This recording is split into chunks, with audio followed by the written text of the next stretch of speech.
Good morning, friends. Welcome to my animal spirituality reflection for Monday, July the 1st. I'm thankful that you are here with me. It is July 1st, which means we are just about ready for some fireworks. That is not a good thing. I am not a fireworks fan, and I'm hopeful you are not either. I would like to just say let's refrain from using them.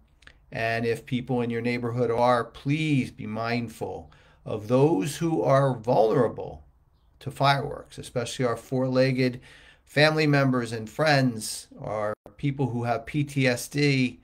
It's just not a healthy thing to do. So let's be at least be mindful of those that we can care for and have that much more to look out for them.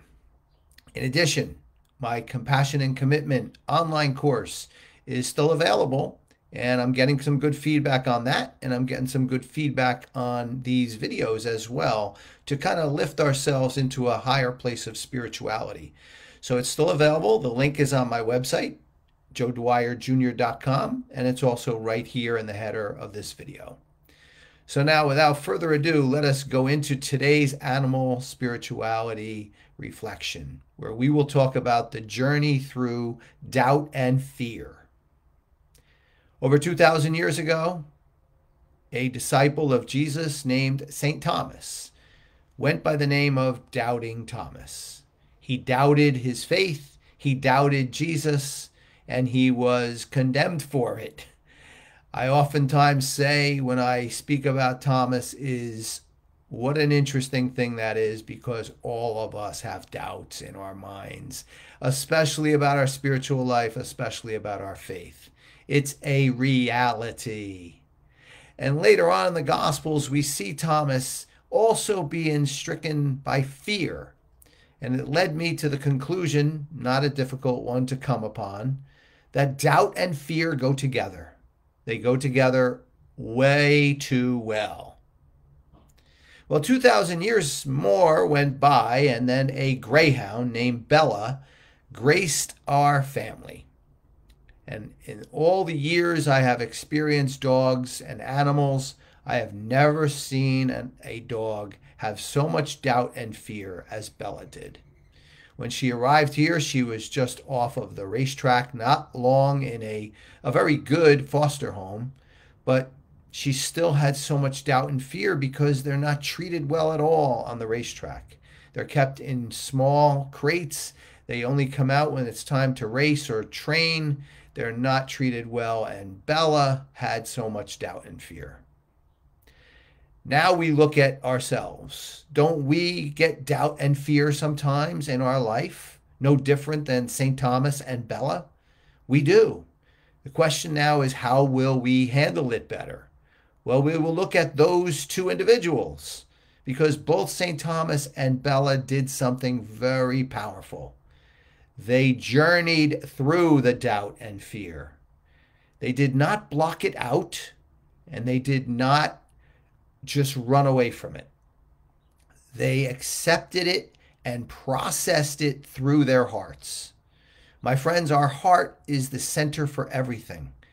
Everything goes through our heart, and we cannot put blockages on anything in our heart, or we will make no progress through that particular blockage, which is right now doubt and fear. We must take our time, process it through in a very calm and strong way, and then and only then can we come through doubt and fear effectively. Both St. Thomas did this. His quiet strength, if you will, by processing his doubts, made him a much more respected and much more centered individual. And I can tell you, Bella is so much the same. She loves her life now. She lives her life to the fullest. She likes to romp and play only because she took the time she needed to take the journey through doubt and fear and process it, accept it, ride it through her heart. Now, is Bella totally cured? I would tell you probably not. There's still things that might alarm her a little bit. But now she's fortified with a good foundation.